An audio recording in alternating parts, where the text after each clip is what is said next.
તો મંતવ્ય ન્યૂઝના health is wealth કાર્યક્રમમાં આપનું સ્વાગત છે। આપણે આજે વાત કરીશું સ્પાઇનની સર્જરી વિશે।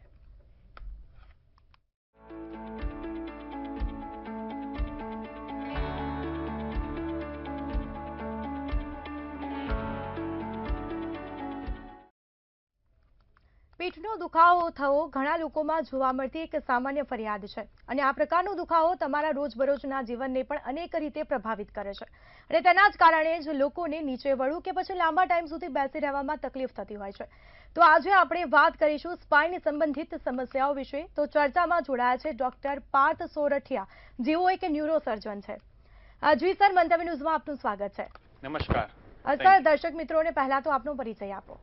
નમસ્કાર દર્શક મિત્રો, મારું નામ ડોક્ટર પાર્થ ચંદ્રકાંત સોરઠિયા છે અને હું જીવરાજ મહેતા હોસ્પિટલમાં ફૂલ ટાઈમ ન્યુરોસર્જન સ્પાઇન સર્જન તરીકે કાર્યરત છું। બિલકુલથી સર, તો તમને પ્રેરણા ક્યાંથી આવી આ સ્પાઇન સર્જરી વિશે કે પછી આ ફિલ્ડમાં? આ ફિલ્ડમાં જ્યારે હું MBBS કરતો હતો ત્યારે મારા એક સંબંધીના એક્સિડન્ટના લીધે એમની સ્પાઇનમાં ઇન્જરી થયેલી હતી અને આ ઇન્જરી જોઈને એમના બંને પગ કામ કરતા બંધ થઈ ગયા હતા।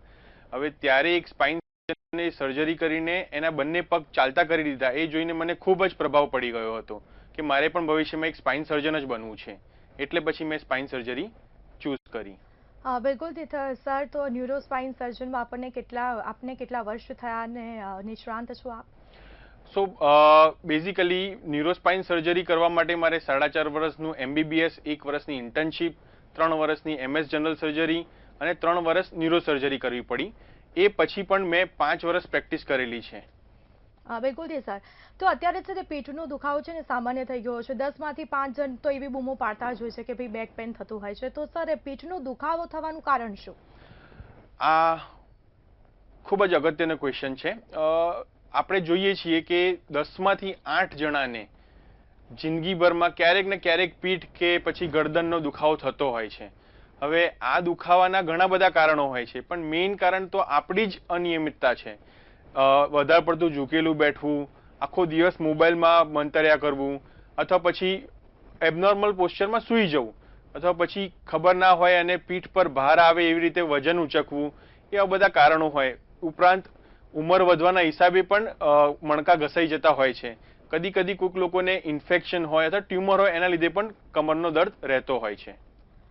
બિલકુલ સર, તો દર્દીઓમાં વધારે પીઠનો દુખાવો થવો એ સામાન્ય બાબત બની ગઈ છે, પરંતુ આ પીઠની સમસ્યાઓ જે જોવા મળતી હોય છે તેનું સારવાર માટે નિરાકરણ શું થઈ શકે?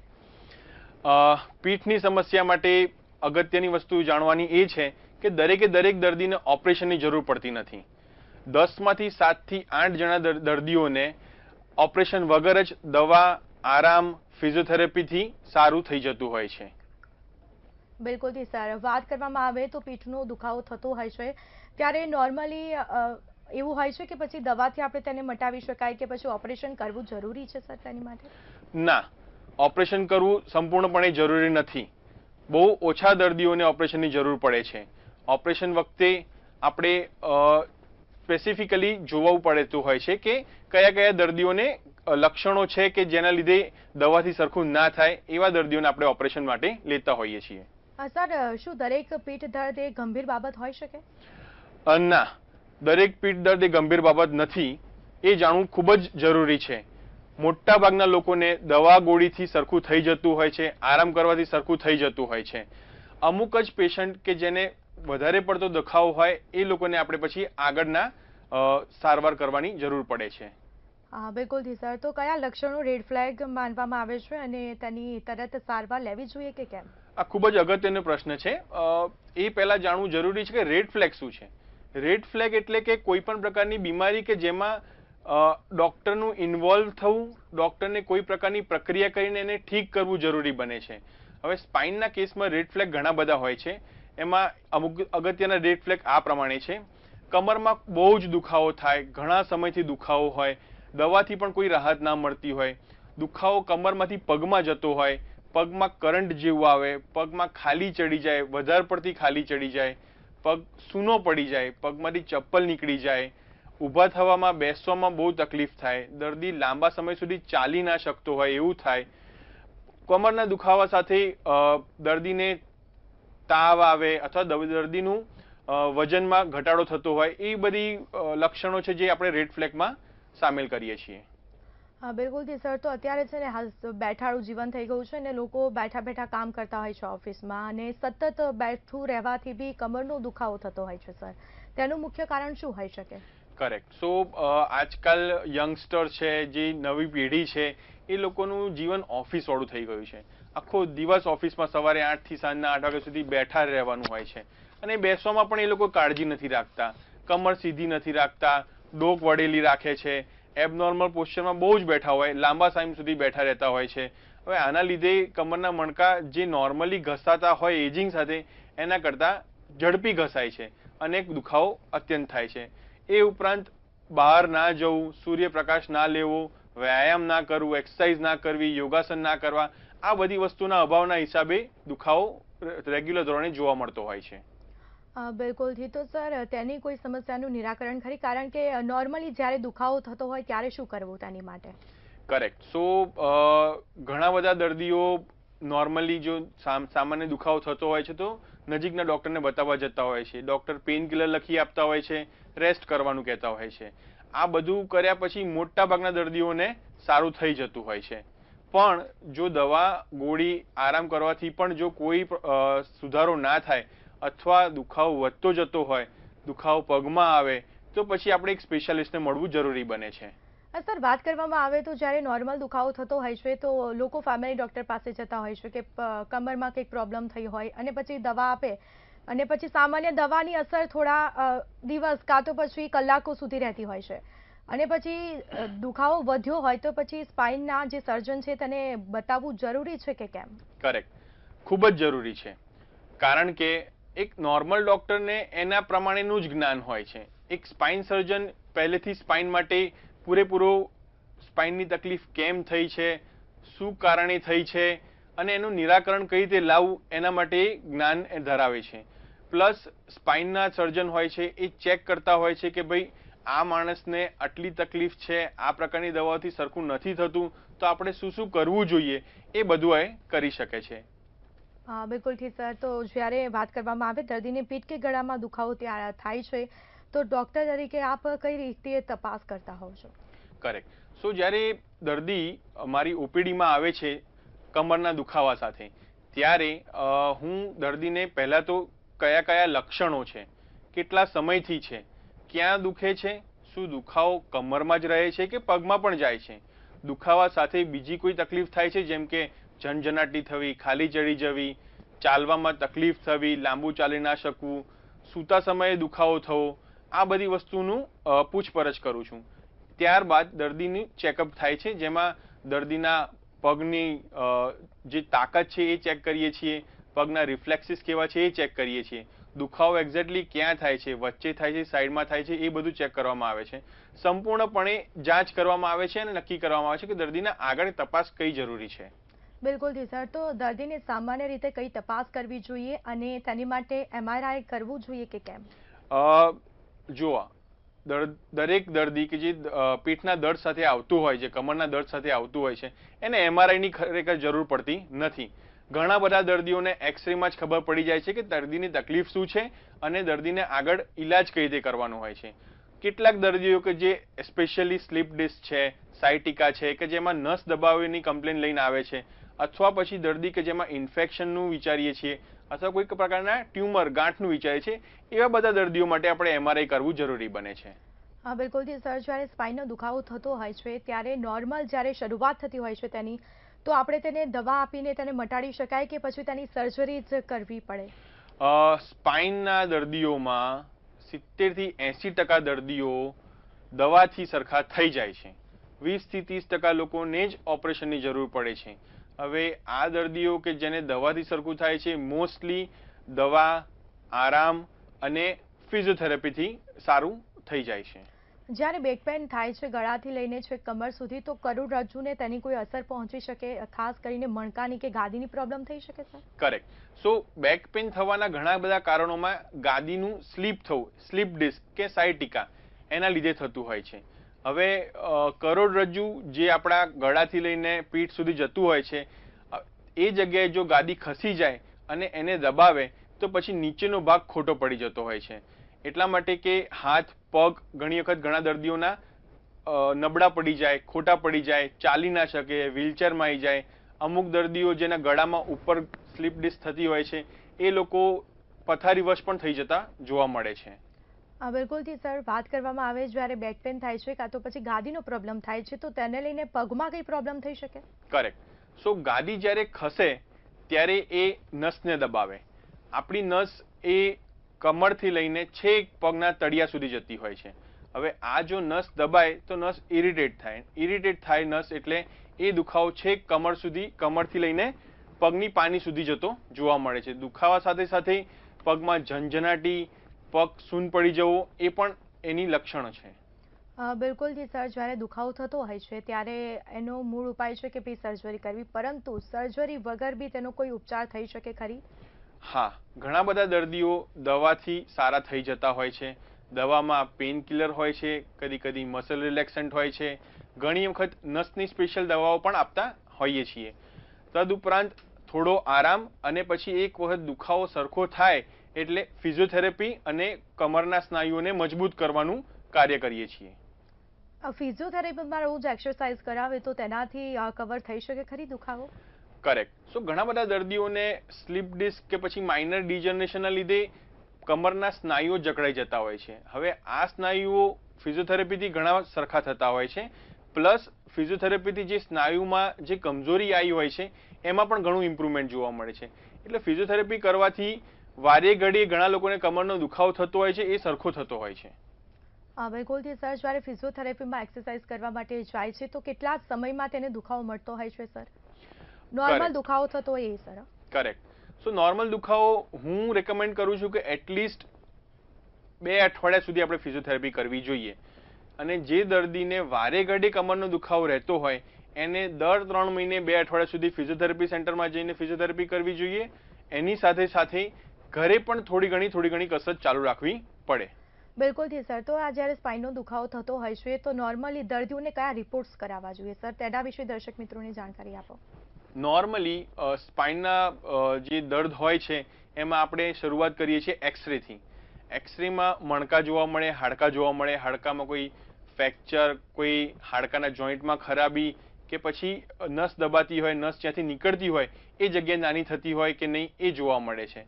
પણ જો ડાઉટ હોય તો પછી આપણે એમઆરઆઈ કરાવતા હોઈએ છીએ. એમઆરઆઈમાં હાડકાની સાથે સાથે નસ પણ જોવા મળે છે, બે હાડકા વચ્ચેની ગાદી પણ જોવા મળે છે, નસ પર કેટલો દબાવ છે, ક્યાંથી દબાવ છે, નસમાં સોજો છે કે નહીં એ જોવા મળે છે, ગાદી ખસેલી છે, ગાદીમાં કોઈ ઇન્ફેક્શન છે, ગાદી ફાટી ગઈ છે કે નહીં એ બધું જોવા મળે છે. એની સાથે સાથે એમઆરઆઈમાં આપણને સ્પાઇનનો કોઈ પ્રકારનું ટ્યુમર છે કે નહીં એ પણ જોવા મળે છે. બિલકુલથી સર, તો આ સર્જરી કરાવે ત્યારે મતલબ કે કોઈને બી એમ કહીને કે સ્પાઇનનો દુખાવો એટલે સર્જરી કરાવવાથી લોકો ડરતા હોય છે સર? જુઓ, હવે આ લોકો ઘરડા લોકો એવી માન્યતાઓ કરી છે કે સ્પાઇનનું ઓપરેશન આવે એટલે ખાટલે જતા રહો. એવું નથી. મારા એક્સપિરિયન્સ પ્રમાણે 1000માંથી 1 દર્દી કે જેનું કદાચ નસીબ ખરાબ હોય એ લોકો ખાટલે જાય છે. બાકી 999 દર્દીઓ સારા થાય છે. આજકાલ ટેકનોલોજી એટલી બધી સારી વધી ગઈ છે, ઇન્સ્ટ્રુમેન્ટ સારા વધી ગયા છે, નાની નાની જગ્યાઓમાં જોવા માટે માઇક્રોસ્કોપ અવેલેબલ થઈ ગયા છે. આ બધી વસ્તુના હિસાબે સ્પાઇન સર્જરી એકદમ સેફ થઈ ગઈ છે. પ્લસ સ્પાઇન સર્જરી કર્યા પછી માણસ ઘણો ફાસ્ટ રિકવરી પણ દેખાડે છે. જી સર, જો સ્પાઇન સર્જરી કરવામાં આવે છે તો દર્દીને કેટલા દિવસમાં રજા આપવામાં આવે છે અને તેની સર્જરી કઈ રીતે થતી હોય છે? કારણ કે અત્યારે તો અત્યાધુનિક સાધનો હોય છે કે પછી લેઝર ટ્રીટમેન્ટ કે કઈ રીતે તેની સર્જરી થતી હોય છે સર? કરેક્ટ. સો સ્પાઇનમાં મેઇનલી 2 પદ્ધતિ હોય છે. એક ઓપન સર્જરી અને બીજું મિનિમલ ઇન્વેઝિવ સર્જરી. ઓપન સર્જરીમાં આખો મોટો ચેકો આવે છે, જ્યારે મિનિમલ ઇન્વેઝિવ સર્જરીમાં નાના ચેકા હોય છે. સ્પાઇન સર્જરીમાં યુઝ્યુઅલી 3 થી 4 દિવસ દાખલ રહેવું પડતું હોય છે.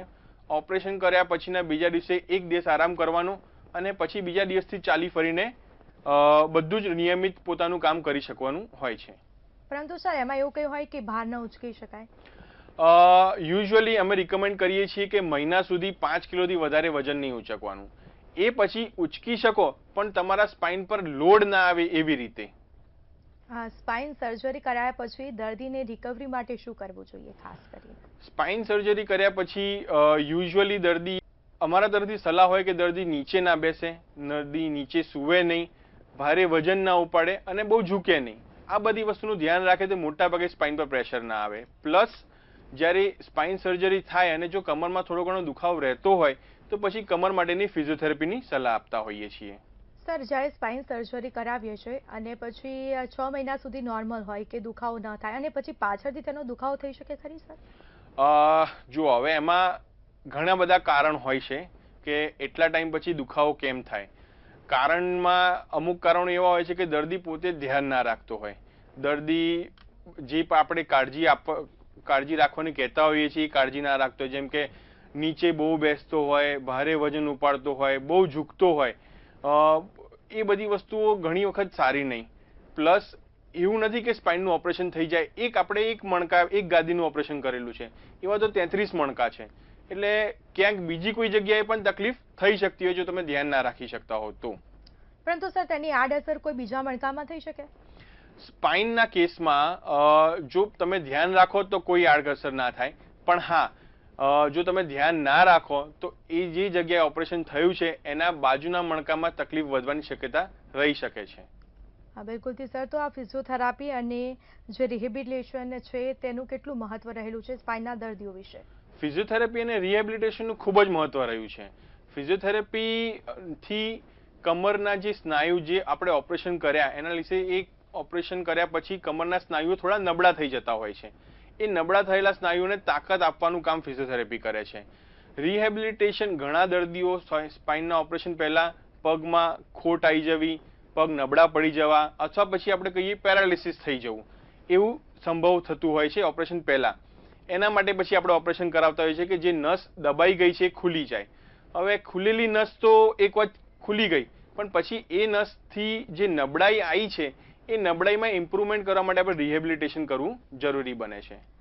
બિલકુલથી સર. આ સ્પાઇનની વાત કરીએ તો જ્યારે મોટા મતલબ કે ઉંમર હોય ત્યારે વૃદ્ધ લોકોને વધારે થતી હોય છે, કાં તો પછી નાનું બાળક જ્યારે જન્મ્યું હોય ત્યારે બી તેને તકલીફ થતી હોય છે સર. તો નાનું બાળક જ્યારે જન્મ્યું હોય ને તેને તકલીફ થાય તો આપણે તેને રિકવરી મતલબ કે દવાથી કરવી પડે કે પછી સર્જરી કરવી પડે?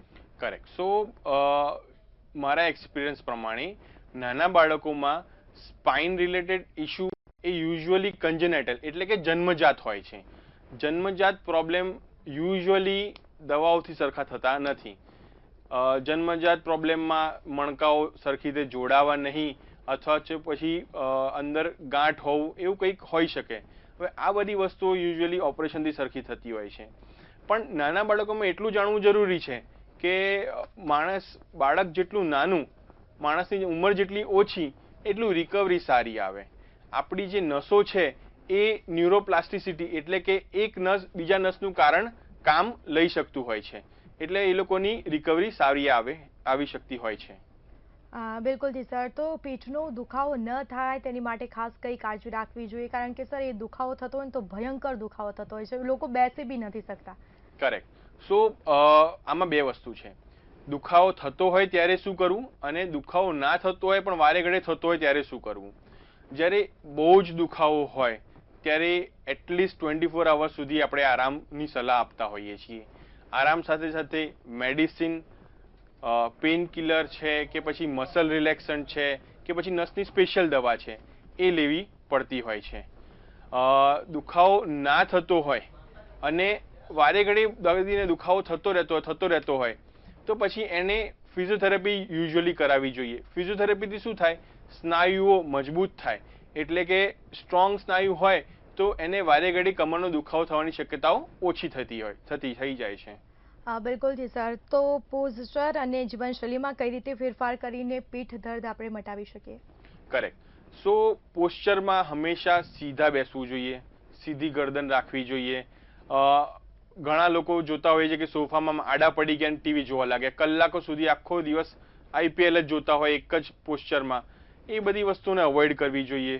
સરખી રીતે બેસવું, સરખી રીતે ઊભા થવું. ઘણા લોકો ભારે વજન ઉચકવાનું કામ કરતા હોય છે. એ લોકોએ કમર પર સ્ટ્રેસ ના આવે એવી રીતે કમર સીધી રાખીને વજન ઉચકવું જોઈએ. ઘણા લોકો મુસાફરી બહુ જ કરતા હોય છે, એ લોકોએ ધ્યાન રાખવું જોઈએ કે ખાડા ખરબચડાઓમાં એકદમથી વાહન ના જાય, એકદમથી જર્ક ના આવે. હા બિલકુલથી સર. તો જ્યારે સ્પાઇનની સર્જરી કરાવવાની હોય કાં તો પછી કોઈને દુખાવો થતો હોય તો નોર્મલી એ ડૉક્ટરની પાસે જતા પણ બીવે છે કે સ્પાઇન એટલે ડૉક્ટર ઓપરેશન કરશે અને પછી બેડ રેસ્ટ થઈ જશું, આપણે ઊભા પણ નહીં થઈ શકે. તો દર્દીઓને ખાસ સંદેશો આપવા માંગશો તેને લઈને? કરેક્ટ. તો દર્દીઓને હું સંદેશો આપવા માંગુ છું કે ડૉક્ટરથી ગભરાવશો નહીં. એ તમારા હેલ્પ માટે છે, એ તમને ઓપરેશન કરવા માટે નથી બેઠા. મારા ત્યાં આવતા 10માંથી 7થી 8 દર્દીઓ કે જે સ્પાઇનની તકલીફ લઈને આવે છે, એ લોકોને દવાથી 100% સારું થઈ જાય છે. એટલે કે દવા, ગોળી, ફિઝિયોથેરાપી એ બધી મેઇન ટ્રીટમેન્ટ છે એની. હવે અમુક દર્દીઓ કે જેને દવાથી સરખું ના થાય, કે જેની જીવનશૈલીમાં બહુ જ તકલીફ થાય સ્પાઇનના હિસાબે, બહુ કમર દુખે, લાંબુ ચાલી ના શકે, પગમાં ઝંઝનાટી આયા જ કરે, પગ ખોટો પડી જાય, ઘણા લોકોને પેરાલિસિસ થઈ જાય, એવા દર્દીઓને પછી આપણે ઓપરેશન કરીને સરખા કરતા હોઈએ છીએ. અને એ ઓપરેશન પણ ઘણા સારા અને ઘણા સારા રિઝલ્ટ દેખાડતા હોય છે. હા બિલકુલથી સર. તો ખાસ કરીને વાત કરવામાં આવે, તમે સોશિયલ મીડિયા પર એક્ટિવ છો અને દર્શક મિત્રો કઈ રીતે આપને જોઈ શકે? કરેક્ટ. સો હું સોશિયલ મીડિયા પર ઘણો એક્ટિવ છું. ઇન્સ્ટાગ્રામ છે, ફેસબુક છે, યુટ્યુબ છે, બધામાં મારી ચેનલ છે. મારી ચેનલનું નામ છે neurosolution_પાર્થ. આ બધામાં હું રોજ સરળ ભાષામાં વિડીયો અપલોડ કરું છું અને દર્શક મિત્રોને ન્યુરો, બ્રેઇન અને સ્પાઇન રિલેટેડ દરેક બીમારી વિશે ડિટેલમાં સમજાવતો હોઉં છું. આ બધી વસ્તુઓથી ઘણા બધા દર્દીઓ પ્રભાવિત થયા છે અને મને મળવા આવ્યા છે. બિલકુલથી સર. તો શું તમને તમારી ઓનલાઈન જાગૃતિની સકારાત્મક પરિણામો મળ્યા છે કે કેમ? કરેક્ટ. ઘણા બધા દર્દીઓ મારા રીલ્સ, વિડીયોઝ, યુટ્યુબમાં વિડીયો જોઈને આવતા હોય છે.